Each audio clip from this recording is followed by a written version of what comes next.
It was a lively Saturday morning at the bustling farmers' market, where people from all walks of life gathered to shop for fresh produce, artisanal goods, and to enjoy the community atmosphere. Among the crowd, a truck driver named Frank quietly parked his semi on the edge of the lot. Frank was a big man, not just in stature, but in heart. Though he had a broad frame and weathered hands, his gentle demeanor and warm smile had earned him the affection of the locals. Few, if any, knew the depths of his past, a past marked by grit, valor, and unimaginable sacrifice as a Delta Force commander. As Frank unloaded crates of farm goods he'd hauled for a friend, a gang of bikers roared into the market. Their leather jackets, adorned with patches and skulls, carried an air of intimidation. They parked their bikes noisily, revving their engines to draw attention. Their leader, a tall man with a braided beard and a menacing grin, spotted Frank and smirked. "Hey, big guy," he shouted, walking toward him. "You sure that truck can haul you around too?" The bikers laughed uproariously, their voices cutting through the otherwise peaceful morning. Frank, used to such jabs, simply smiled and continued his work. But the bikers weren't content to leave it at that. They circled him, making crude remarks about his size and mocking his quiet demeanor. A younger biker tipped over one of the crates Frank had just unloaded, sending apples rolling across the pavement. Frank paused, his blue eyes briefly flashing with an intensity that spoke of a man who'd seen more than his fair share of chaos. An elderly vendor nearby called out nervously, "Leave him alone. He's done nothing to you." The bikers turned their attention to her, sneering and making her retreat into the crowd.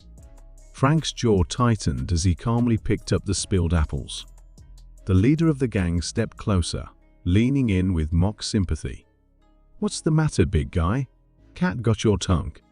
Frank finally stood, his towering frame casting a long shadow over the biker.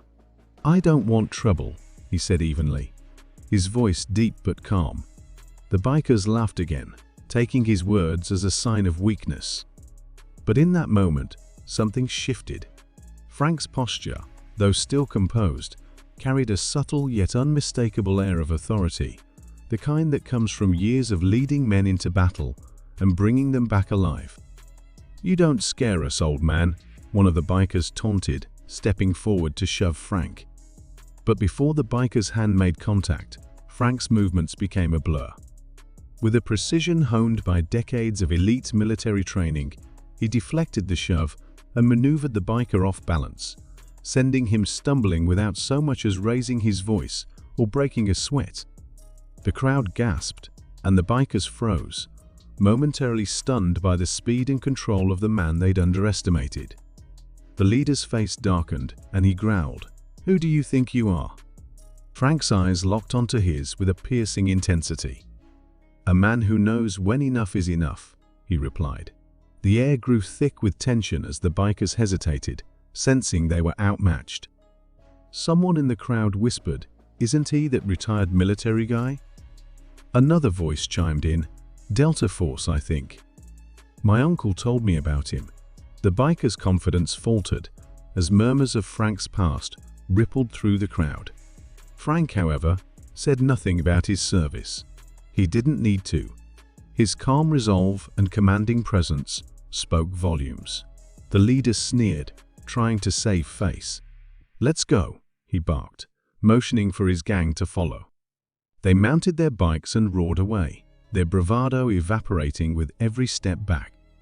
As the market returned to its usual hum of activity, Frank quietly resumed his work, helping the elderly vendor gather her wares and ensuring the fallen apples were collected. A young boy approached him timidly, his eyes wide with admiration. "Are you really a soldier?" he asked. Frank knelt to the boy's level and smiled. "I was," he said softly, "a long time ago. But now I'm just Frank." The boy's mother placed a hand on Frank's shoulder. "Thank you," she said, her voice trembling with gratitude. Others in the market echoed her sentiment, their respect for the quiet hero growing with every passing moment. Frank nodded humbly, tipping his cap before climbing back into his truck. As he drove away, the market's patrons were left with a story they'd tell for years, a story of strength, humility, and the quiet power of a man who had nothing to prove but everything to stand for.